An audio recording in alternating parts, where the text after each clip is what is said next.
Good morning, welcome everyone. I'm John Ochsendorf from Architecture and Civil Engineering. I have the privilege of being Emily's co-advisor on this project together with Fredo Durand here in CSAIL. And I'd like to just very briefly introduce Emily, a bit of background on her, and then we're going to hear about her work and open the floor up for questions. This is the culmination of many years of hard work. Emily studied first engineering science at the University of Toronto, where she began bridging computer science and structural engineering and architecture. She worked on a series of projects in Italy doing virtual reconstructions of historic monuments there, which was quite exciting work. She came to MIT and did a Master's of Architecture, a SMARCS degree, Special Master's in Computation. She worked with Seth Teller in the Media Lab on a mapping project of the MIT campus. So the next time you're lost on campus, Emily's work may one day help you in that regard. Now she's completing a PhD in building technology and architecture, but she's been sitting in graphics most of the time, and it's one of the wonderful things about MIT that we can pursue good problems regardless of the disciplinary boundaries, and I think she's really shown that with her work. So I'd like to introduce the third member of the committee. Is Terry Knight, Professor of Computation and Architecture. And we will open the floor up to questions afterwards, and then we'll ask everyone else to leave so the committee can deliberate. But for now, I'd like to ask you to join me in welcoming Emily, who's going to tell us about design of structurally sound masonry buildings using 3D static analysis. Thank you.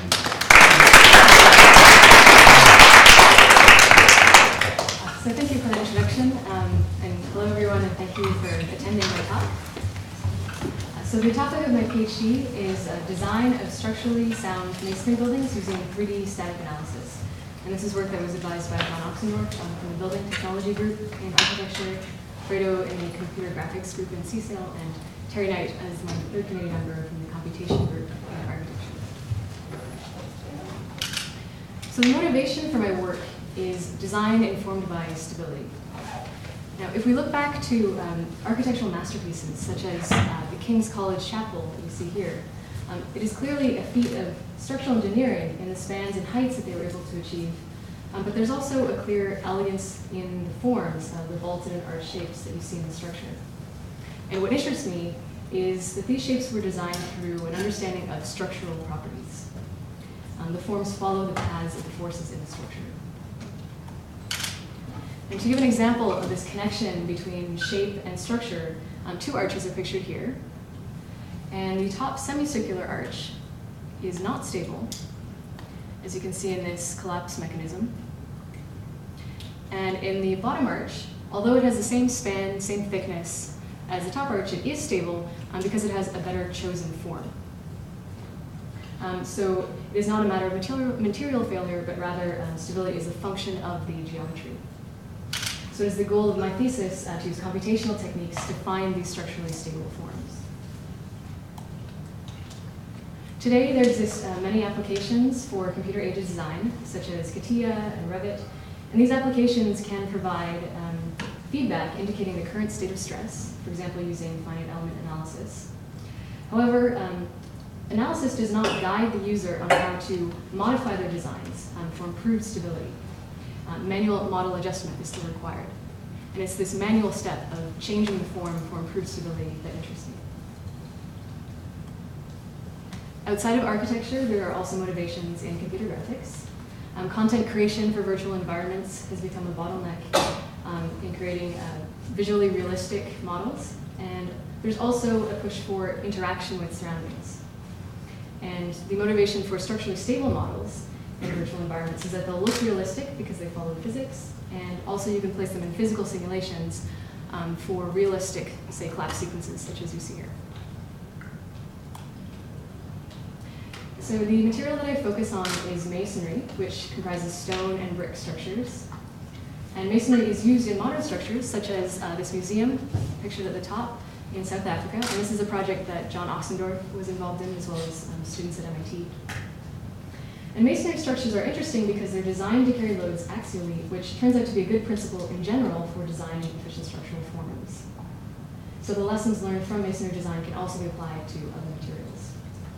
A second motivation is for historic structures. There's a need for analysis tools to avoid unnecessary retrofits, such as these struts that were placed in the Beauvais Cathedral due to uncertainty from the analysis.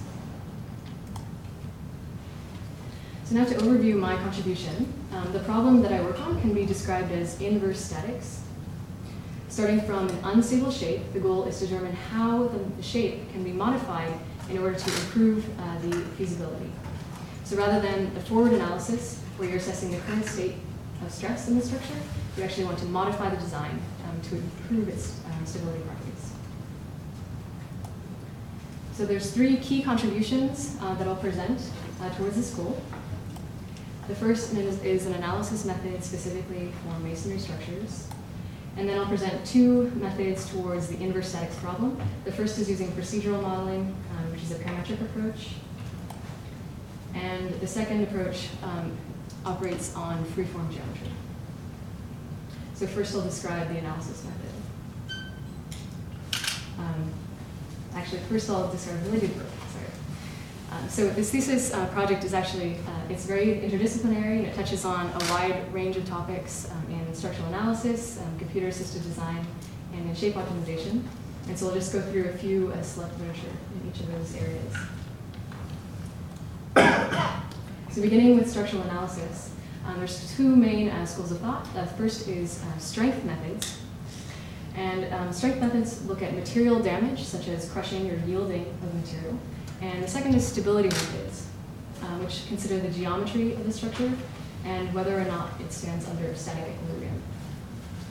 So the assumptions of strength methods are, first, that the structure is discretized into finite elements, and material properties are considered.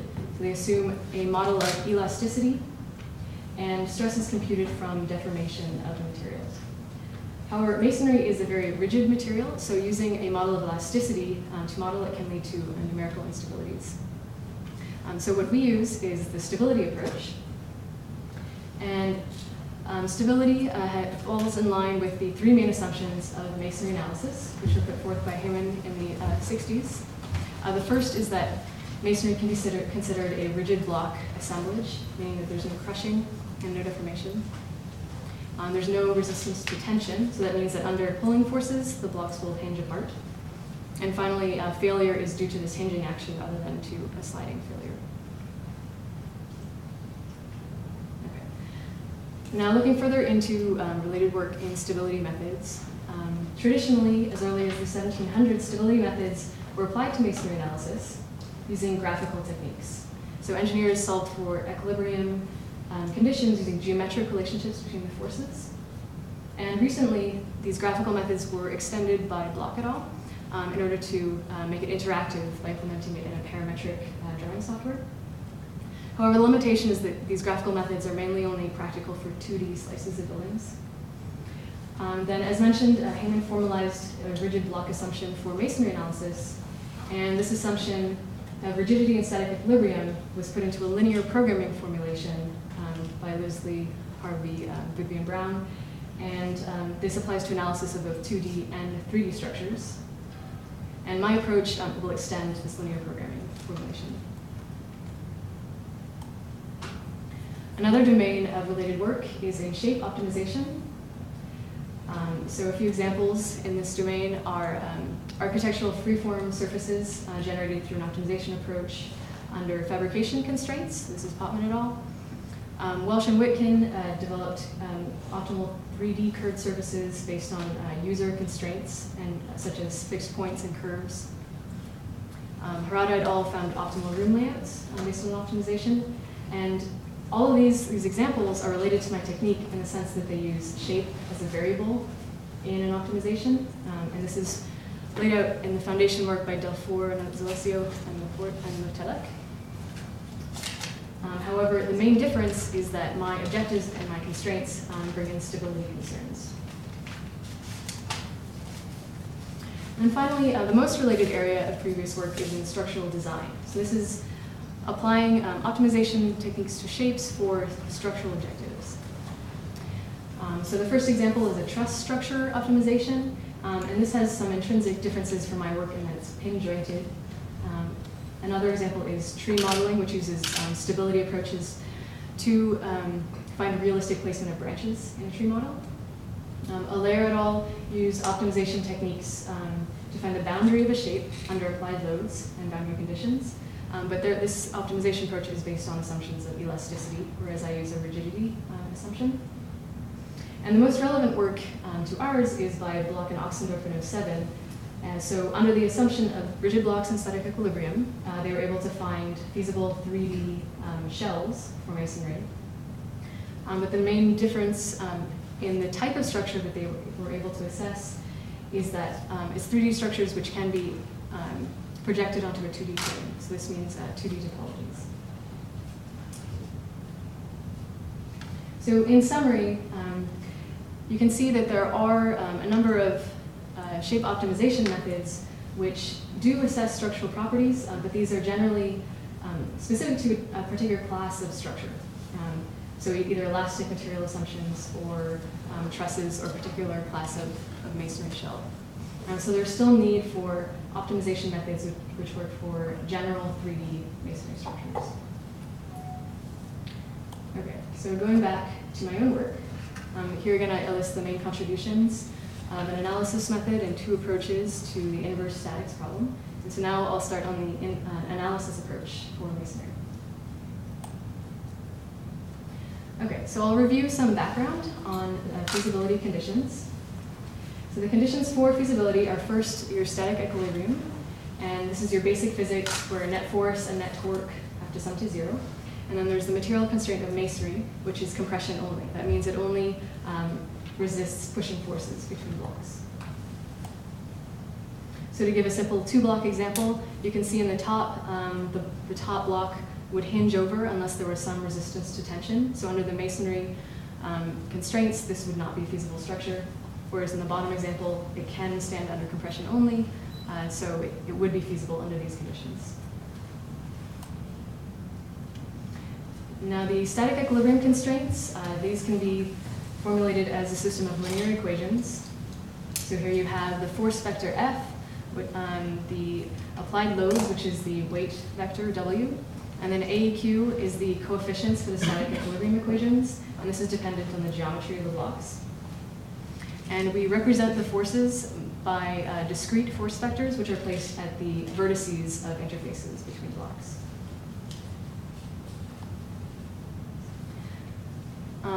Masonry is a compression-only structure, and the way that this is represented as a constraint is that the normal forces must be non-negative. So essentially saying that there's no resistance or glue between blocks. And finally, we have the friction cone constraint, which relates the normal forces to the magnitude of the friction forces. And we use a standard linearization of the friction cone as a friction pyramid. So in summary, all of these constraints can be combined together to have a model of feasibility. And these are all linear constraints. There's linear equalities for static equilibrium, and linear inequalities for compression and for friction. And so up until this point, this is all background. This is known material. And the problem with this formulation is that it really only gives sort of a yes-no answer on stability. If a force solution exists which satisfies all of these conditions, then you're great. But if there is no solution which exists, then all you know is that it's not stable. It's sort of a yes or no answer. And so my contribution is to change the formulation of this problem in order to get a measure of infeasibility. So if it's not feasible, how bad is it? And I do this by asking the question of how much tension would be required in order for the structure to stand. So here the blue arrow represents a tension force. So intuitively, how this works is that we relax the compression constraint. And so we allow tension in the model. However, we want the smallest amount of tension possible, like the minimum amount of glue required for it to stand. And so we perform a minimization over the tension forces, and that's represented as an objective function. So minimization over tension. And in order to isolate these tension forces from the compression forces, we then perform a variable transformation. So this is a simple variable transformation of the normal force. The normal force is decomposed into a positive part and a negative part, where the positive part represents the compression force and negative part represents tension forces. And these two components are combined together with the simple sum that you see here. So using this new representation, we can then write the tension minimization problem as a quadratic program. So here you have a quadratic objective and linear constraints, which is your standard form. So the compression constraint has been relaxed, meaning tension is allowed in the model, and the minimization is performed over all tension forces, which is represented using this new tension component, the Fi negative. Okay, so again, this is a standard form for a quadratic program, linear constraints for static equilibrium, and positivity of the normal components, and then a linear friction constraint. So the output of this quadratic program is a scalar value, and this represents that minimum tension value, so the magnitude of minimum tension. And what this means is that if the value is equal to 0, then infeasibility is 0, so it is a stable structure or feasible structure. And if this scalar value is greater than 0, then that is a measure of how bad the structure is, or a measure of infeasibility. Okay, so to give an intuitive example again, looking at this two-block structure, the blue arrows are your tension forces. So when the top block is far over the edge of the bottom block, you need a lot of tension to keep the structure together. So the infeasibility value is quite large. And then as you move the block on the top to the left, the tension forces required are smaller, and you have a lower infeasibility value. And finally, when the center of mass is directly over the edge, your infeasibility goes to 0, and it's a feasible structure. Here's another example of stacked blocks, and you can show that the tension minimization places tension forces between the bottom two blocks. And this is also a potential place for a hinge to form in collapse. And you can see with this quick Jenga model, this was indeed where the hinge formed when it started to fall. In this final example of a groin bolt, it's too thin to support its own weight, and you can see that tension forces are placed around the supports, which is resisting the outward push of the bolt. All right, so you might have noticed that we stopped when the infeasibility was equal to 0 and the center of mass was directly over the edge. And so this is right on the brink of infeasibility. And what's important in engineering is to have some measure of safety, or robustness. And it turns out this is actually quite easy to do geometrically with our model. And this is possible by looking at a different representation of the forces. So in the top, where the model is infeasible, and you have compression and tension, this is equivalent to saying that the resultant force is outside of the support region. And then when the model is just feasible and you have compression forces along one edge, then the resultant force is exactly on the boundary. So a geometric way of representing a safety factor is by shrinking the boundaries of the interface, and then when the model is just feasible, the resultant force is safely inside of the boundary. So this can be done with no extra computational cost, because it just means that we move the boundaries of the faces. Okay, so that's the analysis method that I developed for masonry, and the main value of this approach is that it gives us a measure of infeasibility rather than just a yes or no answer. And so now I'll show how we can apply this measure to the inverse problem of developing new geometry based on structural stability constraints. The first method I'll show is using procedural modeling, and I'll show how we can use that in an optimization scheme.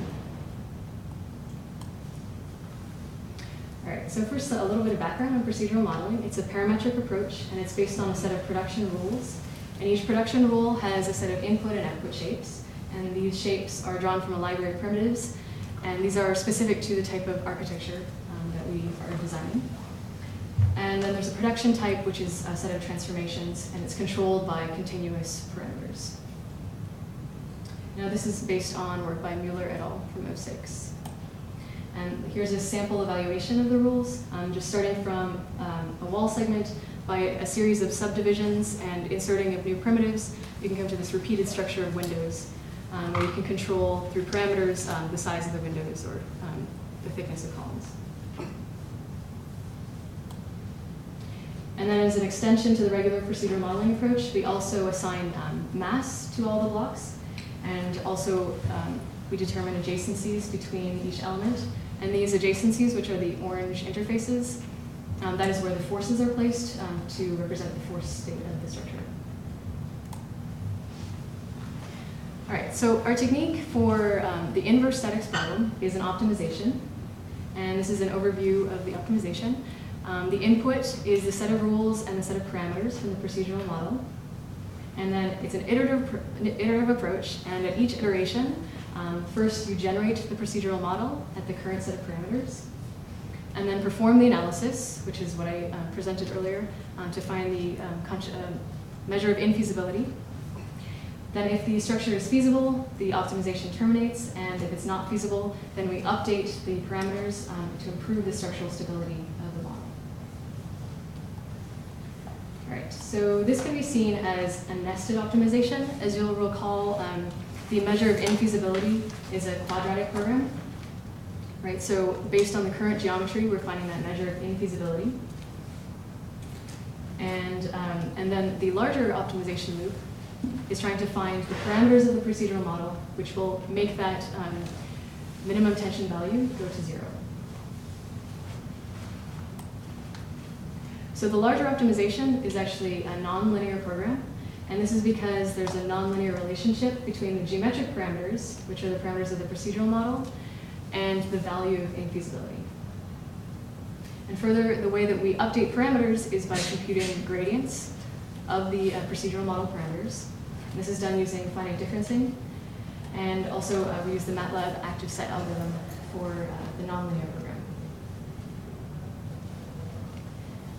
So to give a simple example, here this is a 2-parameter structure. The 2 parameters are the thickness of the arch and the thickness of the columns. And then shown here is an energy landscape, and the two axes along x and y are the parameters of column width and arch thickness, and then the vertical axis is the infeasibility value. And you can see that at the initial parameter, which is P0, this is an infeasible structure. And then by following this energy landscape, following the gradient, we can, through multiple iterations, arrive at the feasible region. And the feasible region is the 0 plane. That is where the infeasibility goes to 0. All right, now I'll show some results. So the way that the user can control this process and give different variations to the designs that are produced is by how they design the rule set, and also by their selection of which parameters in the model are free. So for example, with this tower, there were 32 parameters that were freed, and those parameters are the horizontal position of each level. So there's 16 individual levels, and there's x and y parameters for each that are free to vary. And so this second model is the output of our optimization, which is feasible. However, you can see it doesn't look very safe, and that is because it's right on the brink of stability. So what we did is we also incorporated the safety factor. And here you can see by shrinking the interfaces by, I think, 25%, you can come to a much more robust example. So in this next example, we have 3 arches that are represented as Bezier curves. And what's shown here is that by a constant thickness, without changing the thickness of the model, just by changing the shape, we can come to a feasible solution.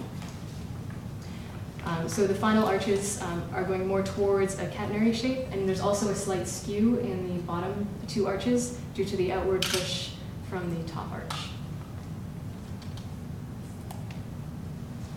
So now in a more complex example, this is inspired by Sainte-Chapelle. The actual building is stable. This one was just chosen to have very thin elements for an unstable input. And here in this tension visualization, you can see where potential problem areas are, where the potential hinges would form. Now in this first example, this is a 4-parameter optimization. The parameters include the height of the building and also the thicknesses of the corner elements. So you can see there's a significant reduction in height. In this next example, it's a 10-parameter optimization, and the user has decided to fix the height and instead let more elements around the building increase in dimension. So you can see, for example, that the windows have significantly decreased in size. And now a second usage scenario is also for exploration of different solutions in a continuous sense. So here what you'll see is that the user is manually increasing the span of the barrel vault, and then the angle of the flying buttresses is automatically updating to retain the feasibility. So it's useful for exploration and also in an educational sense for understanding dependencies between different elements in the model.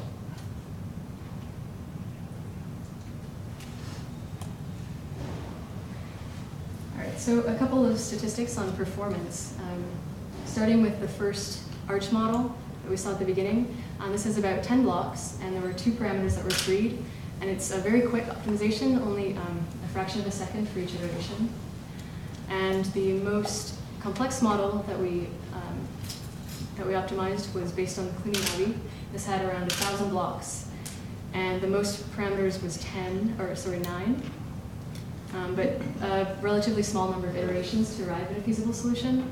And so you can see that in a matter of minutes, you're able to arrive at a feasible output. All right, and the last application that I'll show is dynamics. So I mentioned that destruction sequences are interesting for graphics applications. So what we did is we used our stable models as input to a physics engine. And so this is an engine called Bullet that we got off the web. And I'll show a couple of collapse scenarios that were implemented by Philippe Suclet, who is a Europe with the graphics group.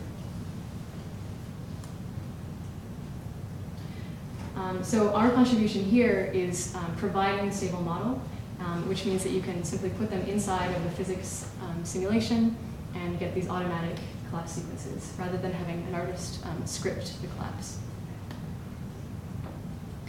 Here the horizontal ground will shake, and then you get a collapse scenario. In this next one, you'll see a projectile come from the left side of the screen. And then you get this nice sort of progressive collapse along the aqueduct. And so this would be hard to do through like a scripted sequence if you didn't know like the direction of the projectile beforehand. Okay. So far I've shown an analysis method for masonry, and I've shown one way in which we can use that measure of infeasibility as an objective in an optimization scheme. And I showed that using procedural modeling as a parameterization. And the valuable part of procedural modeling is that through a small number of parameters, you can get a lot of variation over the designs. So what I'll show next is a free-form approach. So rather than having a dependence on the procedural modeling description, we parameterize directly on the vertices. And this involves a much larger number of free parameters. So for performance, I'll also show how we can find an analytic gradient. And then on top of that, I'll show how you can incorporate more user control. All right, so to get a sense of what the analytic gradient gives us, in this structure, you see these yellow arrows, and those represent the gradient vectors for each vertex. And it says that for each vertex, what is the best direction for it to move in order to improve the feasibility of the model. And this is the same idea as taking a steepest descent down the energy landscape. So what is the best direction for improvement of stability? So there's 3 requirements in finding the analytic gradient. The first is to have a closed form expression for the energy. And then we also need the derivatives of the constraints and derivative of the energy. And these derivatives are in terms of changes in geometry of the model. So we'll start with the closed form energy. So recall that our infeasibility metric was a quadratic program. So here we have, again, the quadratic objective, which is based on the values of forces in the model. And then we have the constraints, which are static equilibrium, tension, which is a lower bound constraint, and then friction constraints, which are also linear inequalities. And in order to find a closed form solution for the energy, we need a closed form solution for the forces, which is F star. So the first step is to run the quadratic program. And what this gives us is the minimizer, F star, and it also gives us the set of active constraints. So what active constraints means is the set of constraints that are perfectly satisfied. And this includes all the equilibrium conditions, since those are equalities, and a subset of the force variables, which are exactly at their lower bound, and a subset of the friction constraints, which are exactly at their limit. And what this allows us to do is to replace the inequalities in the original quadratic program with just a set of equality constraints. So now we have this new set of constraints, CF equals B, which is just a concatenation of static equilibrium and the active constraints from friction and from the lower bound for compression. So it turns out that this new form of the problem, which is a linear equality constrained quadratic program, this does have a closed form solution for the forces, which is this expression that you see here. And this is the Moore-Penrose pseudo-inverse, which is the minimum norm solution for a linear system. Okay, so to recap, ultimately what we want is the gradient of infeasibility, and this depends on the gradient of the forces. And the gradient of the forces depends on each of the terms that you see in that closed form solution. So the variables C and B, those are constraint variables, and those are impacted by the geometry, whereas the H matrix is just a weighting matrix, and so that is constant. So this means that we only need the derivatives of the constraints. So dC dV is the equilibrium equations. So essentially we want to find what is the change in the static equilibrium equations with respect to changes in the geometry. So V is the vertex. And then the dV is the block weights. So what is the change in the weights of each element in the structure with respect to changes in geometry. So these derivations, we do have closed form solutions for them, and the details are in the dissertation. All right, so coming back to this force derivative, we can take those constraints derivatives and plug them in using some calculus and linear algebra. And it's not a particularly pretty equation, but it's easy to compute. And then finally, we get what we want. The derivative of the forces can be plugged into the derivative for the energy, and we get the energy gradient. All right, so to summarize, I've shown how to compute the analytic gradient of the infeasibility metric, and this uses local information about the forces at the current geometry. And what this tells us is that for every vertex, which is the direction that maximizes our improvement in feasibility. And it also shows us for any change in the vertex position, what the energy change will be. And so this is your typical Taylor series extension. So we estimate the change in feasibility simply by projecting that gradient onto the actual change in the vertex geometry. So this is a useful property in case the designer doesn't actually want to move directly in the direction of the gradient. So we can still estimate the change in energy under any change in the geometry. So for example, here we have the T model, which is unstable. You can see that the top block would simply hinge over because it's unbalanced.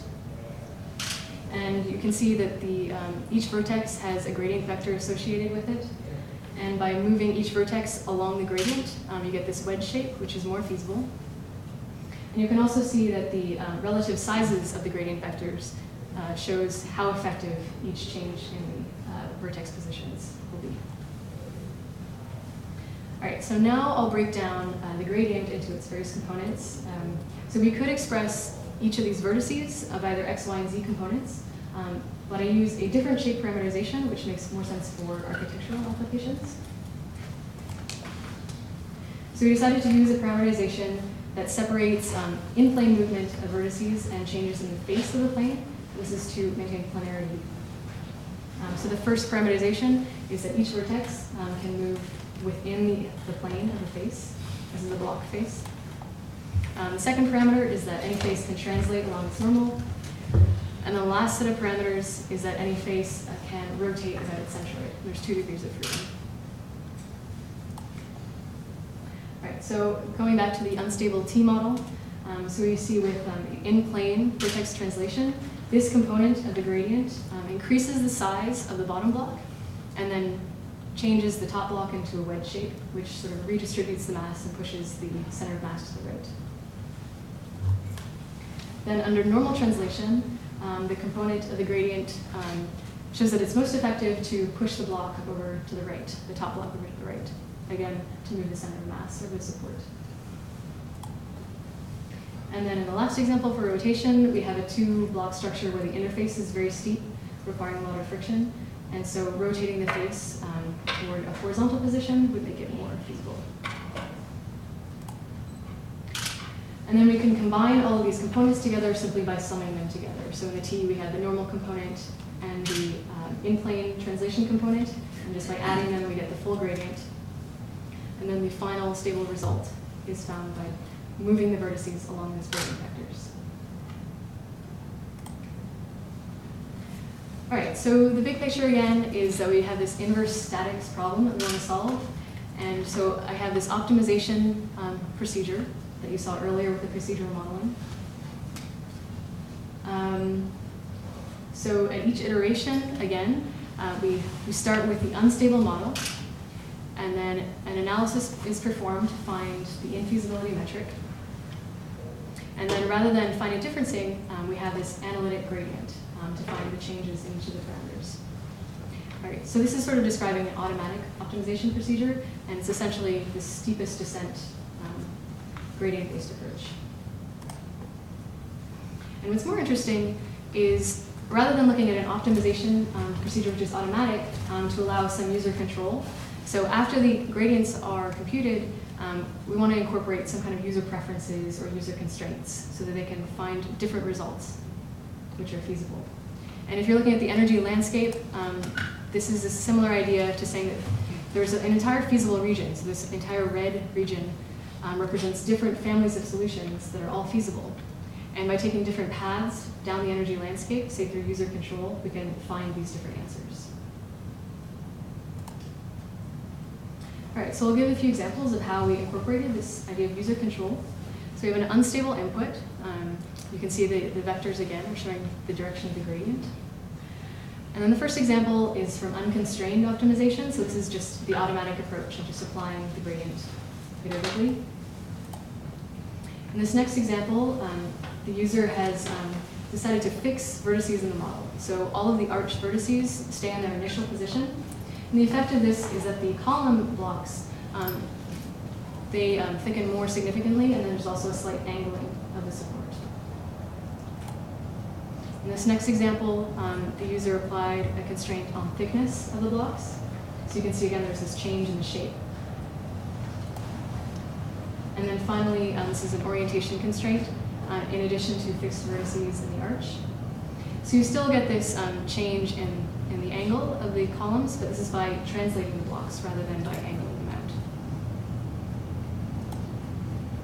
All right, so looking at a couple iterations of the arch example, so you can see again the gradient vectors, and under constant thickness, the offset surface, that is a transparent blue, that is showing the effect of applying the gradient and then also constraining it to constant thickness. So it's showing that the best way to move under these constraints is to push the arch inward at the top and to spread the support out at the bottom. And then looking at the final iterations, you can see here that the dominant component of the gradient is actually rotation. So here the interfaces between blocks near the bottom is rotating, so it's more to the direction of the forces. All right, in another example, this is some stacked blocks that are unstable. You can see the two different representations. Here are the resultant forces in the middle, and they lie outside of the interface, showing places where it's unstable. And then there's the tension representation. And this shows the direction of the gradient So the offset surface in transparent blue is showing where the gradient is pushing the structure to be more feasible. And this is under additional user constraints for both orientation of all the faces and also thicknesses of the blocks. And together those constraints essentially say that the blocks can only translate rigidly. And here's the final stable output. And you can see that all of the resultant forces now lie inside of the interfaces between the blocks. In the second example, there's a different set of constraints. So now the blocks are allowed to stretch. So we still have orientation constraints, but now thickness is only constrained vertically. And so you can see that instead of moving all the blocks rigidly, it's mainly just the bottom one that's stretching outward to counterbalance the top set. And again, the resultant forces are all inside the interface. So another objective that's useful in engineering is better use of material. So here we show how we can incorporate a volume minimization into our problem. And this is done just by adding another objective into the objective of the large optimization. So originally we had just the infeasibility metric. And by adding a gradient for the weight, we can optimize over both feasibility and material use. And it's particularly convenient because the gradient of the weight was already computed on the way of finding the analytic gradient. So we already have that change in weight according to change in geometry. So you can see the result in the middle, the original stretch constrained feasible output. And then by adding a second objective of reducing volume, you can see the material was sort of carved away where it wasn't necessary. All right, in another freeform example, we have a shell that is unstable because of this sort of bulge that goes over the support region. And the output has a constraint on fixing vertices around the supports. And you can see that the result is mainly a thickening on the side of the bulge. If instead the user wanted to constrain the thickness of the shell, then the result is sort of changing the form, so it goes more toward like a traditional arch shape. And then in this last example, this is a system of slabs with columns, and the user constraints are to rigidly translate the columns around the base, and also to maintain horizontal slabs. And so you can see the result is to translate the columns of the base outward to increase the support region. Then there's also a reduction of material on the right side of the model and an increase in the size of the column on the left. And so this creates a better balance, a balance in the structure of the support region.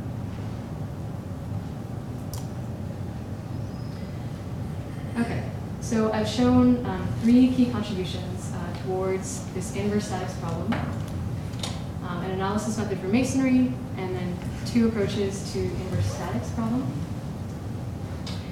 So to summarize what was behind each of these contributions, first in the analysis method, the value of this was that it provides a measure of infeasibility, so how bad the structure is. And this used a quadratic programming formulation and introduced the notion of tension minimization. And this showed to be useful later in optimization techniques. For the inverse statics problem using procedural modeling, I presented an optimization scheme for finding more feasible structures, and I used the infeasibility metric as an objective in the optimization. And finally, I parameterized the design space, the space of solutions, using this procedural modeling technique, which gave high-level control over the design space. And the second method I showed was for assessing free-form geometry, so it was parameterized directly on the vertices, so that you can look at arbitrary geometry. And I showed a derivation of the analytic gradient for performance improvements. And finally, I showed how user control can be incorporated. All right, so this opens up a few interesting questions for future work. So just to list off a few, under analysis, it would be interesting to look at sensitivity analysis.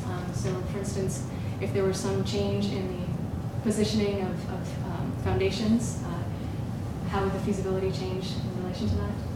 Collapse mechanisms. So I've shown where potential hinges might form, but looking at kinematics would give us actual collapse mechanisms. And feasibility conditions for friction. So we looked at failure due to tension. So looking at failure due to friction would also be useful. Under design and applications, working with architects would be imperative to understand next steps in making this more of a feasible design application. Looking at scalability to further increase the complexity of the models. Applying techniques to other types of materials, for instance, tension structures. And then finally, analyzing as-is geometry. So rather than looking at the perfect as modeled state, what is its state in the field? And we could do this by looking at laser scanned data. And this last point is actually underway. All right, so that concludes my talk, and I'd like to thank everyone who was involved, and thanks to my advisors, Fredo and John, for their guidance and support. Terry Knight for being on my committee, many funding sources, my collaborators, and of course members of the computer graphics group and BT group for their support. Thank you.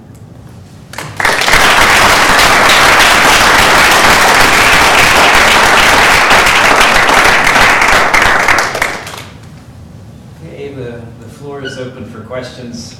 Sometimes the preference is given to the committee, but Fredo and I have been asking a lot of questions for many years, so the floor is open, Terry, if you'd like. Okay. Yeah. So I'd like to ask a question that has to do with the point of view of the user for both the procedural approach and the freeform approach. I'm wondering how much knowledge or experience the user has to have in order to come up with feasible solutions.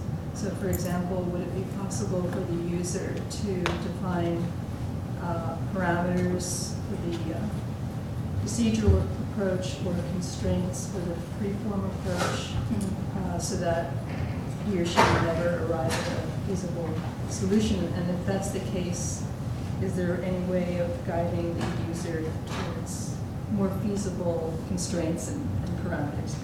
Right. Or is that outside of your work? Well, that was actually part of the motivation in moving from the procedural approach to the freeform. So with the procedural approach, you have to choose a rule set and a set of free parameters such that there is a feasible solution inside of that space.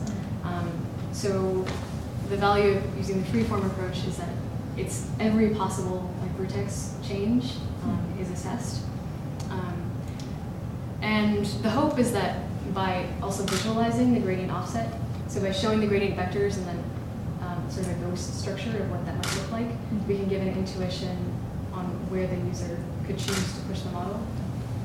And then they can manipulate that offset geometry using constraints. So there might be some building and intuition that would be required to find what constraints are effective and which ones aren't.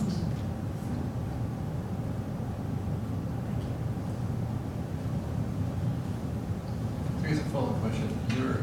The optimization problem you're solving, the second part is non-linear, right? Because you have the quadratic as part of the group. Yes. So that sounds like you don't necessarily, you may not find a stable solution at all, right? You may be stuck in local minimum in that respect. That is possible. Yeah, so there's definitely a chance that there are local minima. And I think the classic way to deal with that is by choosing different starting points, or if you think you're in a local minimum, say taking a large step in one direction, and trying to find a new valley. But yeah, that's definitely considered. Really impressive work, and I can see a lot of applications. I just have one quibble maybe with the semantics, and that's your use of the term optimization. Okay. Because in some cases, it looks like, for example, in your procedural method, you're finding a feasible approach, but in what sense is it an optimum? Right. So, design? okay. So I guess I used the term optimization in the sense that we're computing gradients and that we're moving along those gradients. But in another sense, you're not finding an optimum because there's more than one feasible solution. There's an entire region, and we terminate as soon as we arrive at it. Right. So there could It seemed be. to be Yeah. you you could put some other kind of weighting factor in the stability of that particular feasible solution. It's Right. some way of saying it's an optimum in some sense. Yeah, yeah. So, right. So one possibility was that I showed the volume minimization. So maybe That's right. adding a second objective could But before you reduce did, that space. before you did that, though, there really wasn't any. Yeah. Yeah. Right. Yes. So I have a question on each of your sections here. Yeah. And just to follow up with his, it seemed like you, for the procedural section, you chose a safety factor that showed a constraint or box inside. And yeah, you could have chosen volume minimization, or maybe since you had the ground shaking model, like some optimal based on a disturbance response would be another way, right? So for the masonry section, you did a minimization of tension. If you did a minimization of moments, then you could have maybe accounted for the friction terms as well, and it maybe would have been more general. What do you think of that? Okay. Right. So I guess the way that we deal with friction right now is just using the friction cone. And so you're saying that instead of looking at just tension Yeah, and a little bit on if friction. you did moments, maybe you could account for friction failures in addition to tension failures. Perhaps. It's just my initial guess on that. And then the last part, I don't get what you meant by energy, because it seemed to me when you had the T, the vertical column and the horizontal one, you changed energy is just potential energy there. Like, what did you mean by going in an energy gradient? Okay, so yeah, sorry if that wasn't clear. So by energy, I meant the output of the quadratic program. And so that was the infeasibility value. And so that I just used the term energy as in the energy function of optimization, rather than like the potential cost energy. function. Okay, that's Yeah. okay. Yes. I guess a more general question. So I really liked your examples, but the one that stuck with me, the very first thing where you showed 3 stacks of blocks, and sort of the one on the left was unstable, but it looked really cool. The second one was a little bit more stable, but not as interesting, and the last one was really boring, but very stable. Like the tower? Yes. Yeah, yeah, okay. So in your experience, does the stability imply that it's boring? Well, I hope not. Yeah, maybe in that example, yeah, certainly stability specifically to a stacking of elements, you're just going to be going more toward a vertical stacking. But I think when you're looking at things like shells, you can get much more interesting like curved shapes corresponding to feasibility. So it depends definitely on the type of structure that you're optimizing. And I guess the third part sort of allows you to explore the space. You've identified a key tension in architecture and engineering. You could always just flip the sign and then increase feasibility and optimize it out. This building is a good example. Other questions? Emily, just two. In the middle image there, the procedural one, Yes. the red is a feasible region. Yes. How does the safety margin get put in there? I mean, anything in the red there with 0 energy, and those are all feasible. But Yes. if you want some margin, does that shrink that region, or how do you? I mean, how does the safety factor relate to that image? That would say any place in the red you're okay, Mhm. right? So I think the changing the boundaries of the faces would change the landscape of the energy. Mhm. I don't think necessarily that you can say it's just a shrinking of the feasible region. You could still have, because all you're guaranteed in that region is that your feasibility is 0. Right. So it could still be On the edge. Yeah. But then, so it would be a separate step to assess whether you're Right. sort of neutrally stable or just at the tipping point and Right. you want to move away from that. Second question on the analysis part. You had the image of, like in the cathedral, where the fairly bulky tension elements are put in to, I guess, keep the columns from spreading. So does your method bring people closer to saying, oh, I don't need as much, or I could locate those differently, or put another way, you said, gee, that's a difficult problem, so you end up with things, heavy-handed structural safety elements. So, Right. so what do people do now? Why is it so heavy-handed, and what's needed so that could be more delicately? Okay, done? so I guess the question is that in the cathedral example, it looked like all we were doing was increasing sizes of elements or just increasing dimensions, which seems kind of like a brute force method, or? Well, it's you had the one image of the cathedral, not your work, where they had the very large horizontal like steel elements. Mhm. Oh, I see. Sorry, in the Beauvais Cathedral. Yes, at the yes, very yes, beginning. yes. Okay, so people were doing the best they could to do that, and we look at it and say we're offended from a historical point of view. Right. So yes. So can you relate that to what you've done, and would your analysis? So this is an analysis problem, right? It's not a design problem. Yeah. So can you connect the dots with what you've done and what that is to say? Would you, if you were doing this now, would you end up with a different reinforcing solution? Yeah, so the idea behind these struts is that it was unclear whether the problem in the structure, so there had been some movement, some deformation over time, and it was unclear whether the problem was in pulling, if it was pulling apart, or if it was pushing together. So they didn't know whether they needed to resist compression or tension, and so these struts can do both. So using our technique, we would want to find out first what is the potential collapse mechanism. So is it pushing inward or outward? And then you could choose the best reinforcement for that. But hopefully you'd find that there's no problem whatsoever to remove the struts. I mean, that's the key question, because the people who inserted those were afraid, but they could not quantify very well the stability of that monument. So the question is, Can you do that now? Would you be in the situation now to say, yes, this is a stable monument? Well, okay, so my technique would show you if there were potential places for collapse using the tension minimization approach. So I guess the answer is sort of yes, but I'd be wary to guarantee because we do need things like safety factors and sensitivity analysis as well. So if there was slight more deformation due to like changes in soil or settling of the soil, how sensitive is it to that change in geometry? So you could say if at the current state it would show the recession or not, but it wouldn't show how sensitive. So what you're saying is you'd rather stay in the virtual world rather than deal with real stuff. Well, wouldn't we all? Sorry, go ahead. Yes.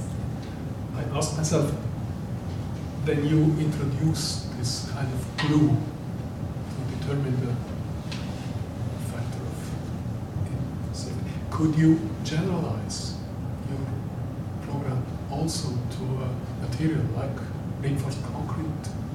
When you say, okay, I give a lot of tension, and then I reduce or I improve the form until you are on a certain level of tension. Yes, that would be a very interesting way to extend the approach. So right now we say we want absolutely zero tension, but allowing some amount of tension is similar to saying, like instead of glue, this could be reinforcements, rebar, which would resist that tension. So yeah, we could, for instance, put a limit, which is instead of zero, give it some strength limit, which corresponds to the strength that we would require for rebar. However, even the tension minimization, I think, is useful for structures that might have reinforcement because it's reducing the amount of reinforcement that you need. So it's saying that we have very little bending stress, so it's reducing the level of reinforcement required. But certainly changing that bound could be a way to extend to the opportunity.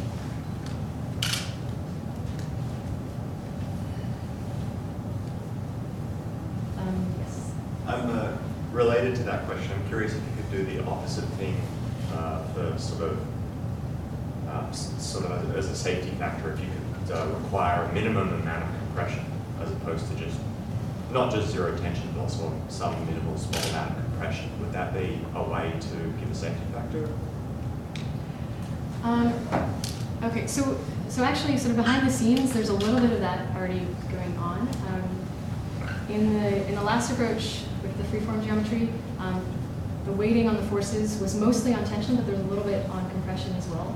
And we did find that find solutions with a better distribution of forces over the entire structure. And also, like, even if you have a feasible structure, it can have the effect of finding geometry that reduces the overall stress or the overall forces in the model. So whether that, I mean, that would be important if you have strength limits on the material. So with concrete, we assume that compression could be as high as it wants because essentially the stresses that you observe in practical situations are much lower than the compressive stress, compressive strength in masonry.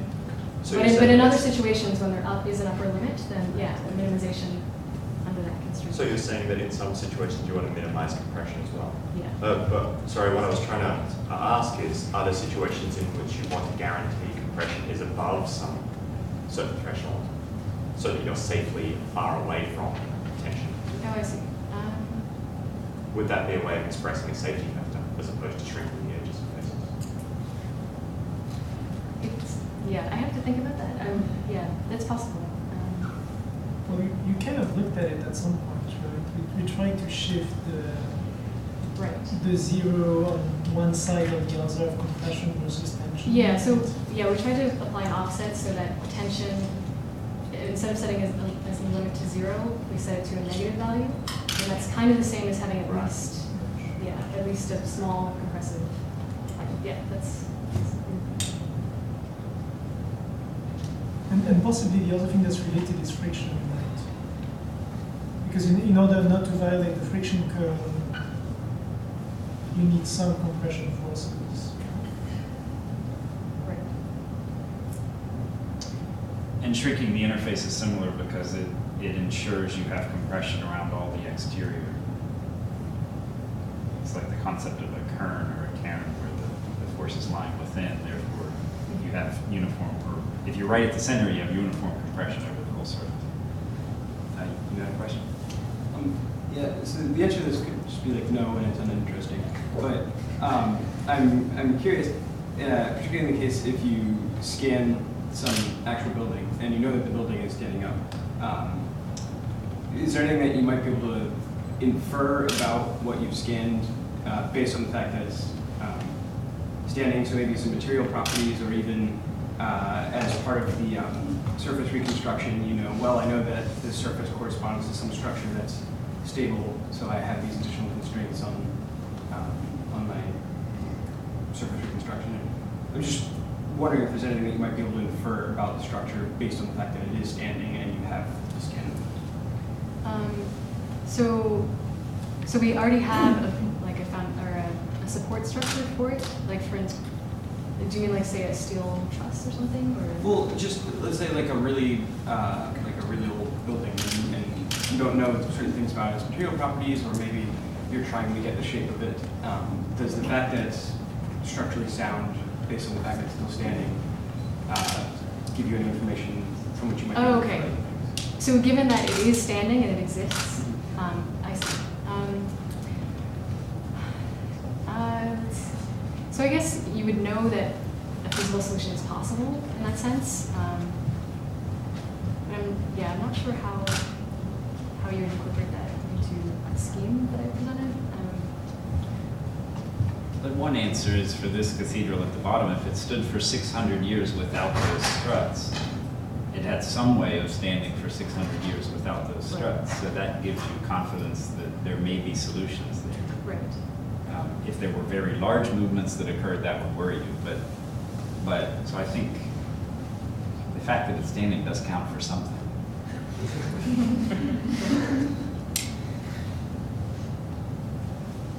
Well, I think the general answer is whatever you don't know about your structure, you can make an hypothesis, plug it into Emily's analysis software, and if the analysis software tells you that thing is not standing, then that means your hypothesis is wrong. Right. That's why I'm wondering, is there any way that you can take advantage of that? And- Well, I think the general answer is whatever you don't know about your structure, you can make an hypothesis, plug it into Emily's analysis software, and if the analysis software tells you that thing is not standing, then that means your hypothesis is wrong. Right. Well, one place where that might be relevant is geometric information that you don't have access to because you were unable to completely scan the thing. So you might have thicknesses, for example, that are really hard to measure because they're under the roof. So. Yeah, so an interesting extension is that if you were trying to actually reconstruct the geometry and right, missing information, then you could say, I have to reconstruct it such that it's feasible. So that could be a constraint on your reconstruction. Other questions? Could this? Alan. Yeah, so I love the idea of designing stuff by optimizing some big function. And it seems to me like the ultimate of this is you start with no building at all and you say, I want a church and I want it to be awesome. And the computer like optimizes that and it gives you a church. So, you know, like, I'm wondering, is it possible to like bring this technique in like even earlier in the design phase where, you know, maybe you have some like blocked out rooms but you're not sure and it starts putting down the blocks itself, optimizing, you know, some aesthetic function or whatever function, you know? And have you looked at that? Has anyone looked at that? I mean, maybe we're building churches the wrong way all these years and the computer would find out that there's actually a better way to build churches if it started from scratch.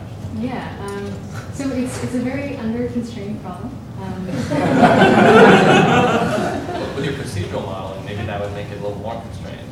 Yeah, so I think, I mean, it is interesting, like say you just had constraints on, I want the support to be like this span, I want this kind of height, or there's a couple of examples that are similar to that. So with the truss structure optimization, they introduced the idea of an obstacle, so the truss has to form around that obstacle. And with the second example, there's a pretty big difference between the input and the output. So there's a very big shape optimization going on there. But yeah, maybe using ideas of like particular shapes that you can draw from would be one way to approach it. But yeah, it would be very cool. But it's hard. I think Emily, as a follow-on to that, maybe a halfway step is when you started showing us the procedural modeling, you showed a wall transform into a set of arches or with openings of them. You could maybe introduce some notion of topology into your procedural modeling, maybe presence or absence of an arch, say, as opposed to it would take you out of the continuous space. You're now dealing with discrete variables, but it might be a halfway house towards that, or a step at least in that direction. Yeah, that would be a really interesting next step. A really interesting extension. An issue could be like a combinatorics problem, in that there's many different types of elements that you could add in, and many different locations or candidate locations for it. So finding a fast way to test those locations and figure out what element is best versus another element would be difficult. And again, in this truss structure example, because it's a smaller design space, they, for instance, dealt with that problem by just applying all possible topologies and then sort of over the optimization procedures sort of pruning away the ones that weren't necessary. So that's one approach.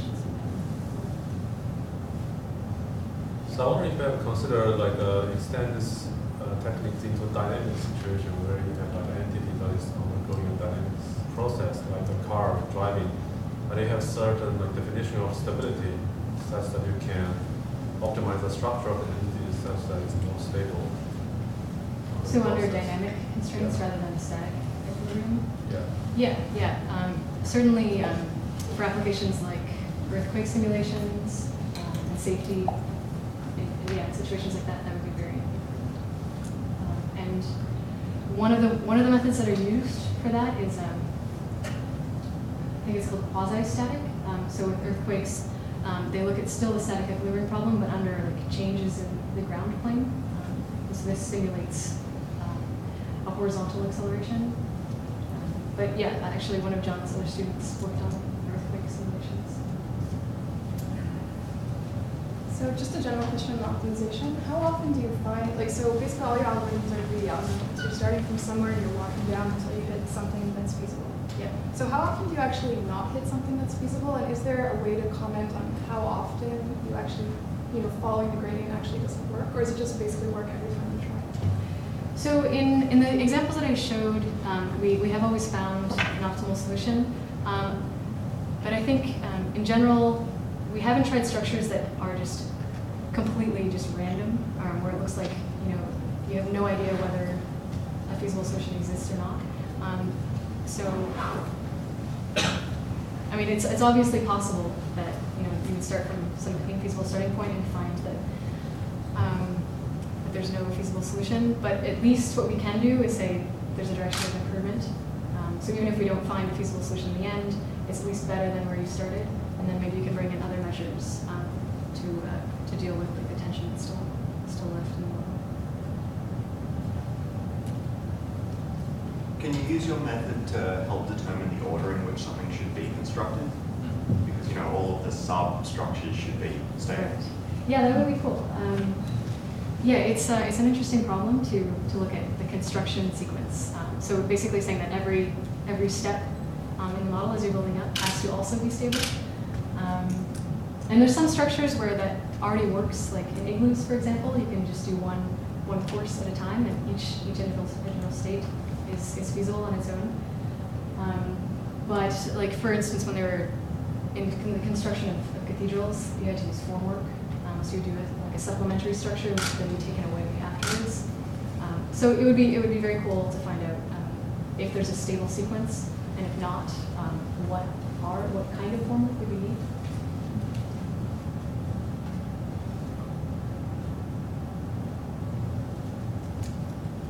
Any last questions, comments for Emily?